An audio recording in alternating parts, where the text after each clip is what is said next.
अब हम डिस्कस करेंगे डॉक्टर फोस्टर्स का जो सीन नंबर 2, 3 और 4 है।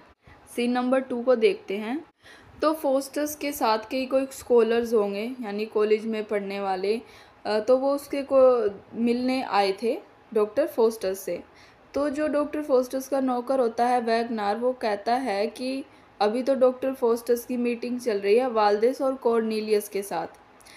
तो वाल्डेस और कॉर्नेलियस को अच्छी तरीके से वहाँ के आसपास के लोग जानते थे कि ये ब्लैक मैजिक में इन्वॉल्व है। तो ये जो स्कॉलर्स थे दो, इनको अच्छा नहीं लगा कि वाल्डेस और कॉर्नेलियस जो है डॉक्टर फोस्टर्स के साथ मीटिंग कर रहे हैं, क्योंकि उनको ऐसा लग रहा था कि अगर वो इन दोनों अगर डॉक्टर फोस्टर्स इन दोनों के साथ हैं तो हो सकता है कि डॉक्टर फोस्टर्स भी इस ब्लैक मैजिक के चक्कर में पड़ जाए।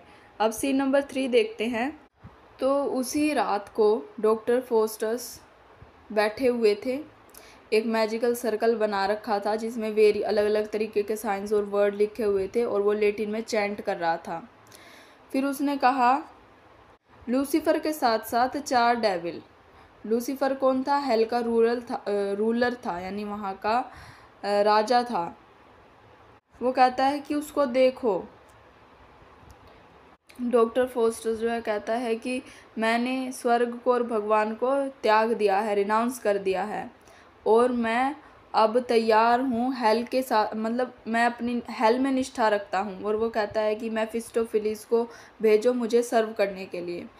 फिर जो मेफिस्टोफिलिस डेविल होता है वो आ जाता है फोस्टर्स के सामने, और फिर वो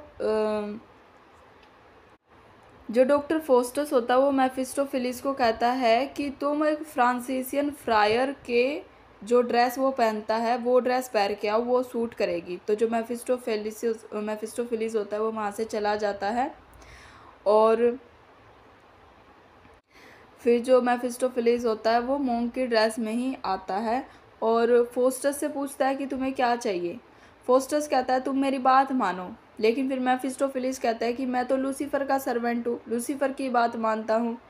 फिर वो उसे कहता है कि क्योंकि तुमने अपने मुंह से कहा कि तुम भगवान को त्यागते हो और हेल्प पे अपनी निष्ठा रखते हो, इसीलिए मैं तुम्हारे पास यहाँ पर आया हूँ। फोस्टर्स मेफिस्टोफिलिस से पूछता है लूसीफर के बारे में, हेल के बारे में, और लूसीफर और उस जो अदर डेविल्स थे जिन्होंने भगवान से रिबेल करा और उनको हमेशा के लिए फिर हेल की प्राप्ति हुई, इन सब चीज़ों के बारे में पूछता है। तो जो फोस्टर्स होता है वो मेफिस्टोफिलिस से कहता है कि तुम तो नर्क में रहते हो, लेकिन तुम तो अब धरती पे हो, तो तुम नर्क में कैसे हुए? तो मेफिस्टोफिलिस उसे बताता है कि हम धरती पर होकर भी नर्क में ही रहते हैं, क्योंकि हम भगवान से जो है भगवान से अलग हैं। हमने भगवान के खिलाफ जो भी है भाई विरोध किया था, उसकी वजह से हम धरती पर रहकर भी हेल में ही रहते हैं हर समय। तो जो डॉक्टर फोस्टर्स होता है मेफिस्टोफिलिस को कहता है कि 24 सालों के लिए तुम मेरे सर्वेंट बनोगे, ऐसा जाकर लूसीफर को कहो कि तुम मेरे सर्वेंट बनोगे, यानी मेफिस्टोफिलिस मेरा 24 साल के लिए सर्वेंट बनेगा और उसके बाद मेरी सोल तुम्हारी। ऐसा ऑफर लूसीफर के सामने जाके रखो। तो मेफिस्टोफिलिस वहाँ से चला जाता है। और जब फोस्टर्स अकेला होता है तो वो कहता है कि जितने भी आकाश में तारे हैं, अगर इतनी बार उसके पास इतनी सोल्स हो ना, तो वो हर सोल को इन हेल को ही समर्पित कर दे, राक्षस को ही समर्पित कर दे, ताकि मेफिस्टोफिलिस उसको सर्विस प्रदान करे। अब हम सीन नंबर 4 को देखते हैं।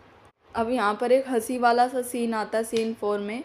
तो जो डॉक्टर फोस्टर्स होता है, इसका जो नौकर होता है वैगनर, अब भाई वो भी डॉक्टर फोस्टर्स को देख रहा है कुछ कुछ करते हुए, तो वो एक क्लाउन को पकड़ता है और उसको कहता है कि तुम 7 साल के लिए मेरे सर्वेंट बन जाओ। क्लाउन तो पुअर होता है, तो वैगनर जो है वो जोक करता है कि मैं तो अपनी जो सोल है डेविल को सिर्फ एक मांस के टुकड़े के लिए ही बेच दूँ, यानी अगर मुझे मटन का एक शोल्डर मिल जाए ना खाने के लिए, तो मैं अपनी सोल शैतान को बेच दूँ।